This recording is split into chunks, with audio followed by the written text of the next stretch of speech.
It's another edition of Time About the Movies. Today we're wrapping up September 1991, September 27th. Only two movies to look at today, so let's go ahead and get right on into it. Let's start with the first movie that we have here, and that is Necessary Roughness.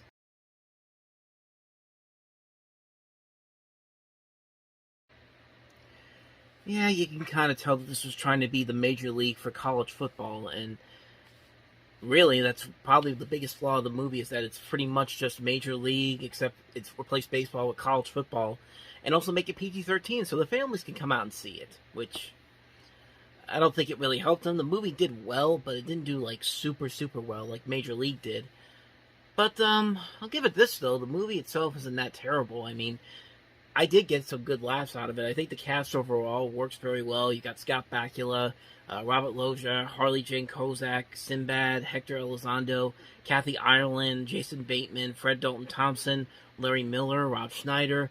All very good people here, and they're making this stuff funny. And yeah, it's a very formulaic film. It's not very much like a generic sports movie where the underdogs become the champions at the end of the film. It's pretty much just that, but like I said, it's not terrible by any means. There are moments in here that, for the most part, are pretty funny. There are a lot of good funny moments. The performances overall are pretty good, and really the biggest flaw is that it's very generic. It's a very generic film, but, you know, even generic films can be somewhat good for the most part. I mean, that's pretty much what this movie is, so yeah, it's pretty much Major League for college football, but it's not that bad of a movie. It's a movie that I think is pretty good for the most part. Not one that I'd watch over and over again, but if it's on every once in a while, I might check it out. I'll definitely check it out, but yeah, overall, a good movie. Not a great one overall, but I don't know. I kind of enjoyed it for what it was, so that's my thoughts on Necessary Roughness. Now, with that said, let's go ahead and move on to the second movie, and that is Goldie Hawn in the thriller Deceived.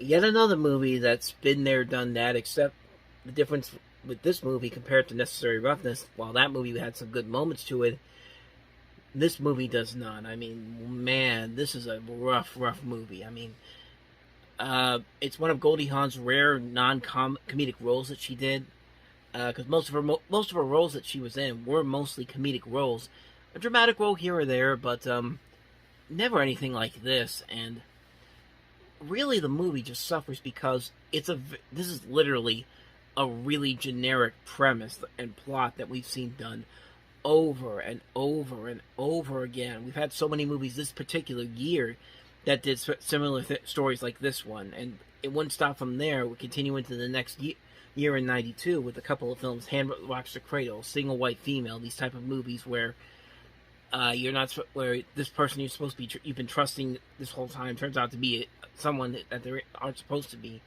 There have been much better movies like this. I mean, Betrayed, which actually has John Hurt in that movie, was a much better movie than this movie is. I mean, it also doesn't help that Goldie Hawn really doesn't feel like she's trying to take this role very seriously. I think she's just playing this in just a generic form. Like, it's a very generic performance that you're supposed to have these emotions. You're supposed to be this type of person. Like, nobody in here really has that feel of a person that you can actually believe in that would be realistic. But yeah, it's just not here in this movie, and it's a shame because one of the writers on this is Bruce Joe Rubin, who also did Ghost and Jacob's Ladder. You know it's bad when you have to change your pen name from your original name to another name in particular. It wasn't Alan Smithy, but this time it was Derek Saunders. Even the other writer, Mary Agnes Donahue, which we actually looked at a movie from hers from last week, which was Paradise. She wanted her name off of this. She thought the idea of having a safe middle-class life turned out to be a complete lie was an inspiration for this, and that's not what I wanted to say. But she didn't want to make any. What I wanted to say was she didn't want to make any changes to the script, but that's when they brought in Rubin to do it, and this was just after he won the Oscar for Ghost, and they made him put a new name on it there. So if your movie has a script that's not very good, and you have to bring somebody else in and change their name altogether, yeah, you're not really getting anywhere with this movie. It's a shame too because it's not a bad idea to see somebody like Goldie Hawn be in a more serious role than what we're used to seeing her in, but it just gets so, it's just a generic, really bad thriller. The mystery isn't all that exciting. The climax is just as absurd and ridiculous as you can get. It's a bad movie.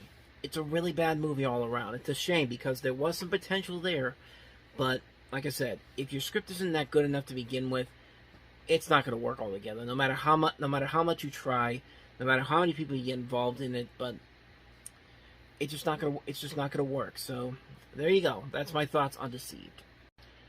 And so on that note, we wrap up another edition of Time About the Movies. Next time, we'll jump into October 1991 with 9 movies. I think that's probably the most we've done so far, except for maybe the leftover episodes, but this is a big week next week, and you'd think there'd be something good there, but I don't know. We've got Denzel Washington and John Lithgow and Ricochet.